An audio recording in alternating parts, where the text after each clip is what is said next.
Hi అండి, hello అందరికీ నమస్తే. వెల్కమ్ టు జయశ్రీ రుచులు.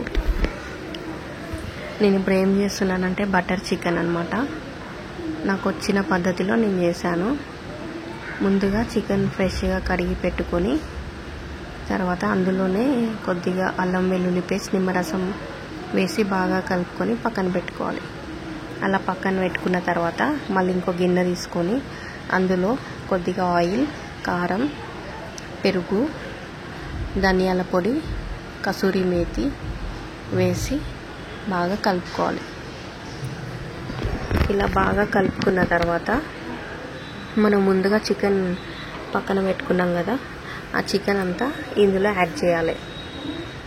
ఈ ముక్కలన్నిటికీ ఈ మసాలా అంతా బాగా పట్టే విధంగా మనం బాగా కలుపుకొని ఒక హాఫ్ అన్ అవర్ పాటు దీన్ని పక్కన పెట్టుకోవాలి.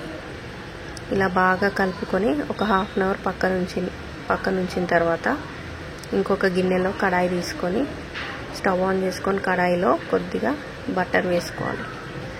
బటర్ అంతా ఇలా మెల్ట్ అయిపోయిన తర్వాత అందులోనే నేను కొద్దిగా ఆయిల్ కూడా వేసాను. ఒక 2 స్పూన్స్ అని ఆయిల్ వేసి బాగా హీట్ అయిన తర్వాత ఆనియన్స్ వేసి బాగా ఫ్రై చేసుకోవాలి. ఇలా ఆనియన్స్ బాగా ఫ్రై అయిన తర్వాత అల్లం వెల్లుల్లి పేస్ట్, కరివేపాకు వేసి మళ్ళీ కొద్దిసేపు ఫ్రై అవ్వనివ్వాలి. ఇప్పుడు కొద్దిగా పసుపు వేసుకోవాలి. హాఫ్ స్పూన్ అంత పసుపు వేసుకొని బాగా కలిపిన తర్వాత ఈ కలిపి పెట్టుకున్న చికెన్ అంతా ఇందులో వేసి బాగా కలుపుకోవాలి. ఇలా కలిపిన తర్వాత మూత పెట్టుకొని కొద్దిసేపు ఉడకనివ్వాలి. చూసారు కదా ఇలా అయిందో. ఒకసారి కలుపుకొని ఇందులో కొద్దిగా మనం వాటర్ యాడ్ చేసుకుందాం. ఇలా వాటర్ యాడ్ చేసుకొని ఒకసారి కలుపుకోవాలి.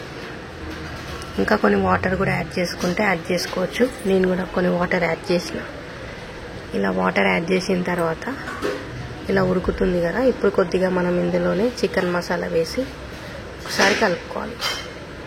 చికెన్ మసాలా వేసి కలిపాం కదా, ఇప్పుడు కొద్దిసేపు మూత పెట్టి ఉడకనివ్వాలి.